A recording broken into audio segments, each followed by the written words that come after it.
कल्पना केली का तुम्ही 1 मिनिटामध्ये? केली असते तर कल्पना सुद्धा मनुष्य करू शकत नाही. संसार माझ्यातून सुटणार आहे, या संसाराचा माझा काही संबंधच नाही, अशी कल्पना सुद्धा करणं माणसाला एवढं जड जातं. तर संसारापासून वेगळं होणं काय फक्त बोलण्यापुरतंच आहे? तुकोबराय म्हणतात, वाचावदे परी करणे कठीण, इंद्रिय अधीन झालो देवा. लोकांना स्वतःचे दोष दिसत नाहीत. स्वतःचे दोष आधी पाहिले पाहिजे, मग देवाकडे पाहिलं पाहिजे. आधी दोषापणे संस्कार सांगिततात, मग गुणाधान संस्कार आहे. महत्वाची गोष्ट आहे. आधी अंतःकरणातले सगळे दोष घालवावेत आणि मग भगवंताच्या दिशेने त्यांनी प्रवास करावा. तो प्रवास त्यांनी भगवंताच्या जवळ निश्चित घेऊन जाईल. जोपर्यंत आपल्या अंतःकरणामध्ये विषयाची वासना शिल्लक आहे, जोपर्यंत आपल्याला अंतःकरणामध्ये विषयातलं सुख गोड वाटतं, तोपर्यंत मी भगवंताच्या भेटीची वाट पाहतो. हे म्हणणं सुद्धा हास्यास्पद आहे. असं जर साधू संतांच्या समोर म्हणाल तर हसतील ते तुम्हाला.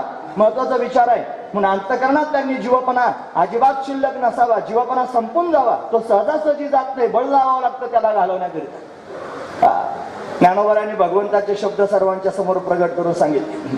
ते म्हणतात, मजाही शरण रे घिजे आणि जीवत्वेही असतीजे, धिक बोली या नलजे प्रज्ञा केवी. लाज वाटत नाही असं म्हणायला. मलाही शरण आलास आणि जीवपणा नाही शिल्लक राहिलास आणि स्वतःला हरिभक्तीपरायण म्हणून घेतोय, भक्त म्हणून घेतोय. जीवपणा तसाच ठेवला. अजून बायकोवर प्रेम, मुलावर, घरादारावर, सगळ्या जगावर प्रेम करतो, उरलं सोरलेलं माझ्यावर करतो, वरून स्वतःला हरिभक्तीपरायण म्हणून घेतो. कशाकरिता?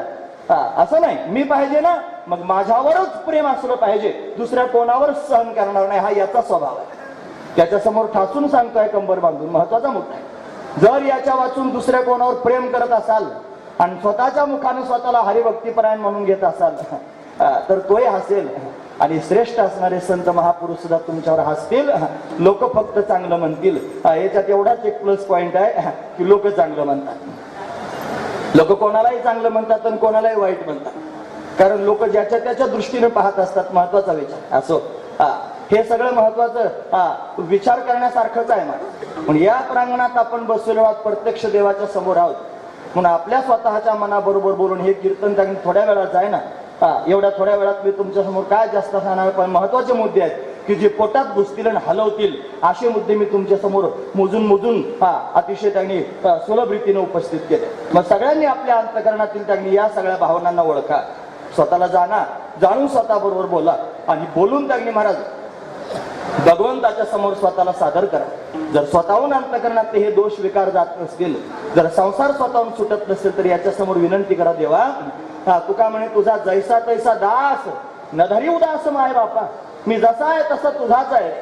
मला समजत नाही, माझी इंद्रिय मला आवडत नाहीत, माझ्या पोटातल्या वासना मला स्वतःहून घालवता येत नाहीत, माझ्या पोटातले विकार मला घालवता येत नाहीत, आणि हे सगळं गेल्याशिवाय तू भेटत नाही याची मला पूर्णपणे जाणीव आहे. आणि मला तर हे घालवणं होत नाही. मग कधी भेटशील आणि केव्हा त्यांनी भेटशील, काय केल्यानं भेटशील, असं जर तुम्ही भगवंताच्या समोर बोलत असाल शुद्ध अंतःकरणानं, तर तुमची हाक माझा श्यामसुंदर हा पांडुरंग परमात्मा ऐकेल आणि ऐकून त्यांनी त्या हाकेला दाद देईल आणि स्वतःहून त्यांनी महाराज तुम्हाला मार्गदर्शन करेल. स्वतः त्यांनी धरून या बाही भवहाकारी दातारा तुकोबराय भगवंताच्या समोर म्हणतात, माझं चित्त तुझ्या पायाजवळ राहत नाही. एका ठिकाणी म्हणतात मिठी पडली आणि त्याच्या आधी म्हणतात राहत नाही, तू असं काहीतरी कर, माझे चित्त तुझे पायी राही ऐसे करी काही, धरून या बाही भवहाकारी दातारा, असं भगवंताच्या समोर म्हणावं.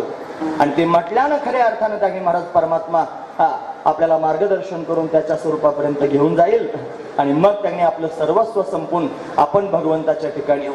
आपल्याजवळ जीवपणा आहे की नाही याची चाचणी आपण त्यांनी पाहिली पाहिजे. नाही तर बऱ्याच लोकांना असं सांग, महाराज काही दिसतच नाही आतमध्ये, काही नाही, कुठे संसार नाही, प्रपंच नाही, कशाची आसक्ती नाही, असं लोक ठासून लोकांच्या समोर सांगतात.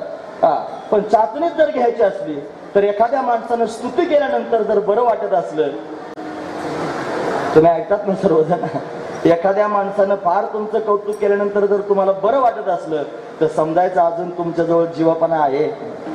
एखाद्यानं जर तुमची निंदा केली तर तुम्हाला फार राग येत असेल तर समजायचं अजून आपल्याजवळ जीवपणा आहे. आपल्याला लाभ आणि हानीविषयी जर त्यांनी अजून आकर्षण वाटत असेल तर आपल्या जीवपणा आहे. हा जीवपणा जोपर्यंत आहे आणि तोपर्यंत परमात्मा भेटायचा नाही. मग हे सगळंच सगळं भगवंताच्या चरणी समर्पित करून टाकावं लागेल.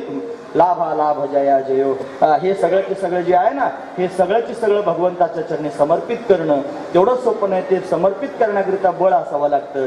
जसं बळीनं आपलं सर्वस्व भगवंताच्या चरणी समर्पित करून दिलं, त्याची आत्मसमर्पण नावाची भक्ती ठरली, तशी आपल्या जीवनात सुद्धा आपण आत्मसमर्पण नावाची भक्ती केली की तरच मग अशी अवस्था आपल्या जीवनामध्ये प्राप्त होईल. जणू काही हेच तुकोबाऱ्यांना सांगायचंय. पुन्हा असं आपण गृहीत धरूया की बळीचा दृष्टांत तुकोबाऱ्या देतात. त्यानं जसा बळजबरीनं जीव देवाच्या चरणाजवळ समर्पित करून दिला, असं आपण आपलं अस्तित्व भगवंताच्या चरणी समर्पित करावं. यासाठी स्वतःचं उदाहरण देतात की देवा, तुला आपलंसं करण्याकरिता, तुझ्यामध्ये एकरूप होण्याकरिता मी काय केलं, तर जसा बळीनं जीव तुझ्या पायाखाली दिला, असं त्यांनी माझं सर्वस्व मी तुझ्या चरणी समर्पित केलं. अभंगाचं शेवटचं तुका म्हणे बळी, तुका म्हणे बळी, तुका म्हणे बळी, तुका म्हणे बळी, तुका म्हणे बळी, तुका म्हणे बळी, तुका म्हणे बळी, तुका म्हणे बळी, तुका म्हणे बळी, तुका म्हणे बळी, तुका म्हणे बळी, तुका म्हणे बळी, तुका म्हणे बळी, तुका म्हणे बळी, तुका म्हणे बळी, तुका म्हणे बळी. दिवा दिला पाया तळी, दिवा दिला पाया तळी, दिवा दिला पाया तळी, दिवा पाया तळी.